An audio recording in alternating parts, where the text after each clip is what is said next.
भालेवाडी सरोदी तांडा येथे नियमबाह्य चुनाभट्टीचे सावट, धूर अन धुळीने नागरिकांचा गुदमरतोय श्वास, ग्रामस्थांचा थेट आंदोलनाचा इशारा।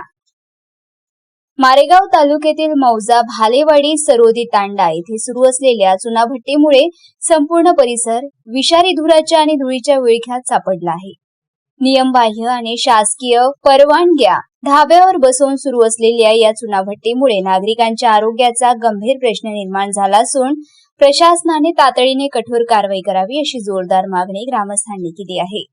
या प्रकरणी मारेगावच्या तहसीलदारामार्फत यवतमाळच्या जिल्हाधिकाऱ्यांना निवेदन देऊन प्रशासनाचे लक्ष वेधण्यात आले।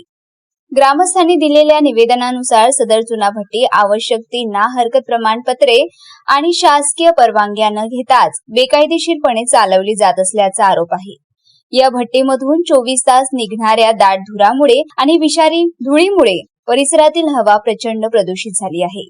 याचा सर्वाधिक फटका लहान मुले, महिला आणि ज्येष्ठ नागरिकांना बसत असून अनेकांना श्वसनाचा त्रास सुरू झाला आहे।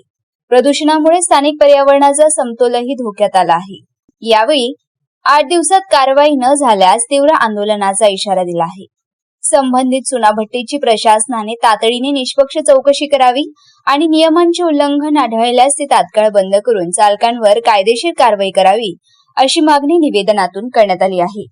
जर प्रशासनाने पुढील 8 दिवसात योग्य ती पावले उचलली नाही तर लोकशाही मार्गाने तीव्र आंदोलन छेडण्यात येईल असा थेट इशाराही ग्रामस्थांनी दिला आहे। या निवेदनाच्या प्रती महाराष्ट्र प्रदूषण नियंत्रण मंडळ, उपविभागीय अधिकारी, मारेगाव पोलीस ठाणे आणि गट विकास अधिकारी यांनाही पाठवण्यात आले आहे। या निवेदनात अंकुश रुपाजी माफूर, अशोक नवसुजी सुडीन, तुळशीराम भोलूजी बगाडे, राजकुमार अरुण गढाई, दिलीप विठ्ठल गढाई, अनिल अरुण गढाई, सुनील अरुण गढाई, दिनेश कृष्णाजी साळुंखे, अनिल मारुती माफूर, संतोष माफूर, सौ छायाताई अंकुश माफूर, सुनील रुपाजी माफूर, राजू गोसाई माफूर, मनोज कैलास माफूर, विजय गोसाई माफूर व अंकित माफूर यांच्यासह अनेक ग्रामस्थांच्या स्वाक्षऱ्या आहे।